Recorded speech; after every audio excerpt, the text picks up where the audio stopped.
There's no more whiskey stealing peace. There's no more trouble than my soul. Yeah. That's what the song sounds like. What do you think? Yeah, that sounded really good. Yeah, I like all the different elements in it, in the instrumental part, for sure. It's really interesting where your ear gets to go. And where it's leading so far, and once it's mixed too, it's just gonna get better. I think so. Yeah. What do you think? It's nice to listen to it from the beginning because we focus in on all our overdubs, right? Yeah. And then you go back and you listen to the whole song, you realize that you still hear the whole song, right? Yeah. Which is cool. Mm-hmm. It does feel like there's the nice epic in the middle. Yeah, the And- build is nice too. And yeah, but that we're not like compromising the integrity of the song. Yeah, I agree. Yeah, I don't think there's too much. And I was worried it would sound too sparse with the build, but everything just gets added in a subtle way, but intentional. It's nice. It works. It's like That was your intention. yes, it was. Yeah. Mm-hmm. I think it's cool. Okay. Are you feeling good about it? I'm good. I think the one thing I would do if we had a bit more time, which maybe we can add, is just perhaps a 12-string, like marking those turnarounds. Just to like tighten it up. And it might actually not be necessary, but I'm just hearing that as a possibility. And then actually to have that on the body of the song, and then at the end of the instrumental to have that just Turn kind of, around again. yeah. But you know, it might actually sound terrible, because you never know. You never know. Yeah, that would be the one thing that I would say. I'm not too worried about our big problem, which was Heather and I. Well, Heather was like, it's going to be hard to come back from those vocals, the stack vocals. But I think that it ends up feeling good. Cool. And I love the sound of that drum. Yeah. Like the drum being rubbed. Yeah, the rain element kind of thing to it. No, that's sounding really good to me. I'm happy with that. Is there anything that you heard in that mix, or like in this rough kind of mix, that you're like, we got to stay away from this when you go mix, or just to have it fresh in your mind right now? Nothing pops out as a negative. I think I'm curious to see what elements get pulled out in the build part in the instrumental, the second part after the vocals. Just to kind of hear where Heather's guitar comes in. Yeah, it's interesting because the second part of the build, I actually feel, when I listened to it, the first part with the actual played trem guitar, I felt like poked way out there for a second. Just needs to be reined in balance-wise. But the other stuff that's more unruly will, I think, be easier to mix because it's more unruly. Yeah. You know, but The whisper sounds good. Yeah. Bring up the trem guitar part. There was, I think, in one of the earlier takes, something where I did like kind of like the melody part from the first. I played a bit more in the second half. So I don't know if we kept those earlier takes. yeah, we have them. I have them in here. If we Make a note. wanted to pull in a bit of that, there's like one where I did that rising part in the second half. This is all Right. Oh yeah, I remember that. Yeah, I got all your Kirby takes here. I'm not sure. Like, we just if we felt like it needed a more melodic thing there, I think there is something that's a little bit closer to that. But I also think it sounds cool how it is. So Yeah. There's some choices. Yeah, there's some decisions that need to be made and that will infer themselves, but that's also... I do remember that take, and I remember liking it. I do remember that, how it fit. At least at the time, before we added all the other stuff. Does it make sense to throw down some 12-string? I think that we're kind of running out of time right now. Yeah. We got to do this little sound dynamite podcast. Oh yeah. And then we got to get out of here. But I'm going to come up for probably the mix. Figure it out. So So bring a 12-string. yeah. Yeah. Cool. Yeah. And yeah. Okay. Okay, So I wanted to get you guys to, almost the stages. I know in the interview with you tomorrow, Ansley, we're going to go through some of the stuff in detail. Okay. But I definitely wanted to get a sense of the process you had writing the song and getting that scratch track to your producer Simone, and then how that relationship started to develop, and then to your other collaborators, like when they got a copy, people's reactions and what people were thinking, what people were drawing on, because you were drawing on the book. So just getting a sense of how it came from. I read a book, and then I thought, okay, how do I go to the next stage? Okay. And it's where we are today. And then we can get, after we get through like that background, then the pre-production, then it'd be nice to talk about the actual production and that kind of stuff. But we can start from the pre-production stage. All right. So when I wrote the track, I'd read the book, and what came out to me was the idea of how therapeutic and important storytelling is to this process. And because I'm a songwriter, I thought that that would naturally work well to write a song kind of based from that. And then I dove into the process of actually writing a song on being sober and going through like a particularly rough winter and not being that happy about being sober at the time. But I wanted to, like, it's still a positive thing for me. It's still something that I definitely want to stick to. But at the same time, I needed to be really, really honest about the process and the experience of being sober, especially when you're going through really hard emotions. So that was the challenge that I guess was before me. And so I just kind of started it by doing a lot of stream of consciousness writing, taking walks and grabbing lyrics from there. And then when I had something that was starting to stick, I built the song around that.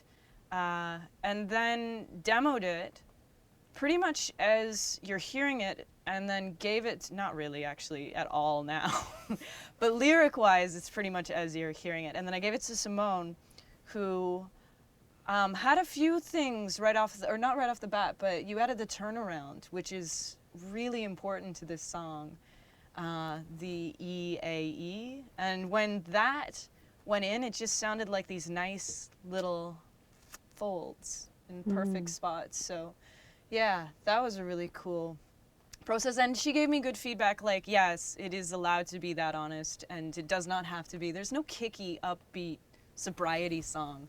Yeah, I remember you were like really worried about it being this like too much of a bummer, that you weren't gonna have like this song of full on like, and now I'm running 8 miles a day and I got the job I wanted always and life is okay. You know, like Totally. Yes. like that you have to contend as a sober person with like the reality of colonization and the reality of depression and struggle and what that is to you. And I could really relate to this feeling of it not being over. And so it was like, for me, this interesting thing for your song, because I was like, how do we make a song when you have this beautiful voice, you have these soaring melodies, and like there's something necessarily healing about your voice as it is, like something that is just so beautiful. How do we lend attention to it? How do we be with like the lack of closure that you feel without it just being like smack you in the face, super dissonant. Yeah, so like that's the tension that I've been looking to try to like tease out in the process of making this song. Yeah. And I remember you had some lyrics that you were kind of not sure about, and we went through them. And but your natural instincts are what we usually went with. Yeah, like we could have really, I remember having the discussion about, you know, the last line, there's no more trouble than my soul. I wanted to keep it the same at the end after having a whole bunch of discussions, instead of there's no more trouble in my soul, like now it's perfect, because the reality is life is the same, but you don't have the element of alcohol in there any longer causing trouble. You know, it's not a good peacekeeper. It's at all. You know, it steals peace. So like by taking that element out of life, you're still, their struggle is still there, the reality is still there, but you can find your way through it, I think, a little bit more genuinely, honestly, but it's still raw. And that was one of the components I wanted to keep, is the rawness. Yeah. Something that I thought was like automatically easy to work with you was that I'm a pretty literal reason giver. Like I'll be like, so we're gonna have this turnaround. It's gonna feel like you're looking back, then you're looking forward, and then you're looking back. So you're never like really going ahead, and you're like, yeah, totally. But you know, we both tend to give reasons that are image based for why we want to hear certain things in songs, and I was really happy that that was how you were communicating, so I didn't feel like a total freak. Yes, that's very true for me, and I really appreciated that with you as well. This is the first time Simone and I have worked together on a track, so it's always fun to kind of discover how people come at this, because it is really abstract, the trying to communicate the feel that you want. It's not always that cut and dry, and I do really communicate with images in a lot of my songs anyway, so yeah, being able to sort of hear those words and that approach was really helpful. Yeah, worked. So one of the main things that I knew that we had to do with your voice was try to get the amazing dynamic range of detail that there is. So we had lots of talks about that. Yeah. To make you, because you have a beautiful voice, but to not make you sound pretty. To make you sound real and dark. I mean, you're always going to have a beautiful voice, but yeah. And that's where I think the decision to go to tape came into play, because the way that we knew you would sound like on tape, which it does, right? Yeah. The moment we played back, it was like, that's the thing that we wanted to hear. Yeah. And there it was.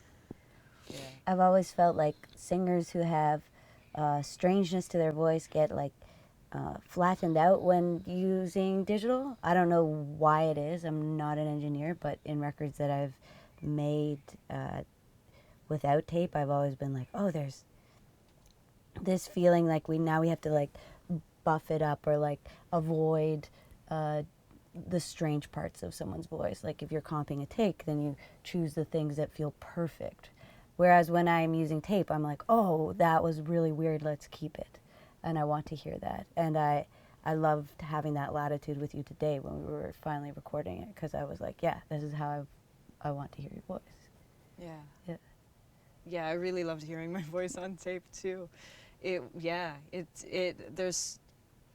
translates feeling a lot stronger. Well, we had a lot of talks about how tape is the invisible member of the band. Yeah. Because how something comes off of tape, like how hard you put the signal on tape, makes it breathe back at you in a different way. So it gets to actually have a sound, like it is like a guy in the band that's... Mm-hmm. Yeah. Yeah. Yeah. Works. Do you guys have any other stuff? Yeah. And then how did it get the track to Heather? And did you guys get together to sort of that collaboration? Obviously Heather had a big role in the piece today. Yeah, totally. Then we passed, like after, we worked with it a couple of days, a couple of pre-production days, and then we handed it over to Heather.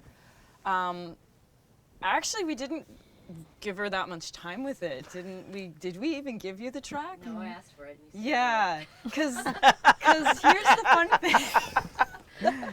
Sorry. Because sometimes it's really interesting to just hear what they come up with on the spot. And Heather's an amazing player. And I've worked with her now on 2 albums. She's played on my albums, like acoustic, or non-acoustic, bass and electric. And I just love what she can come up with. So yeah, we put her on the spot for that one. And it was really cool to see what came out. Mm-hmm. Yeah. Yeah. I like to be able to see people's instincts. And yeah, we did that. And I kind of was just like, Ansley, you should pick the people that you want to play with, because we've never worked together before. Mm-hmm. And I didn't want you feeling like I was immersing you in a totally strange situation. And also, you knew who you wanted to work with, which was Heather. Yeah. And so that's great. Yeah. So then we got together for that day to play, and then we just kind of tossed ideas back and forth. Yeah. And then she threw down electric on the last pre-production day. Yeah. We just sort of experimented with the sound, and you started coming up with some lines, I think, then too, at the electric. It was working. Yeah. Yeah. Yeah, and then we just sent Heather away and she did her thing and came back with like really amazing bass lines that I don't think needed changing. No. Yeah. Yay! Yeah, it was beautiful. Very cool. I think. Did you pre-work, pre-visualize, or pre-write all your bits, Heather, before you came, or how much of it today wound up being, you know, like, oh, this is out of the blue, versus how much is no, I kind of had some nuggets that I was gonna stick with. Well, the first time we get together was definitely completely out of the blue. So we just kind of talked through. We tried a few different ideas, recorded them, and then I did spend a bit of time just, you know, rethinking things and then coming up with something that was kind of based on what we talked about, but a bit more refined, and kind of demoed that and sent it back. And then the last day we did electric guitar, and it was still kind of like, we have to wait and see how the instrumental shapes up in the studio to know exactly what the electric should do. So there was a bit of like, here are some like thoughts, but not really specific parts. So that was a bit of an experiment today. And then on the fly today, you just wanted an eagle. And then I just demand things like, I would like a noise that sounds reminiscent of an eagle, please. Which is awesome. And Heather could do it. Yay! Yeah. I have like a feeling always that if you can get the song at its starkest feeling like a thing, then you just have to kind of get out of its way. I think songs that aren't finished can't really be played in that way, but once a song is finished, then if it can be played with guitar and voice, then you should usually let that lead, especially when it comes to a folkish song. Yeah. So yeah, but I felt like I didn't, I once I heard Heather and Ansley together, I didn't think we needed like a whole band here at all. Yeah, it became, because we weren't that sure even after the first time when I sent you the demo if we would have a drummer that was kind of on deck. We thought about strings for a while too, and again that just didn't. Really, this is a vocal and guitar and bass, you know, song on its own. So, yeah,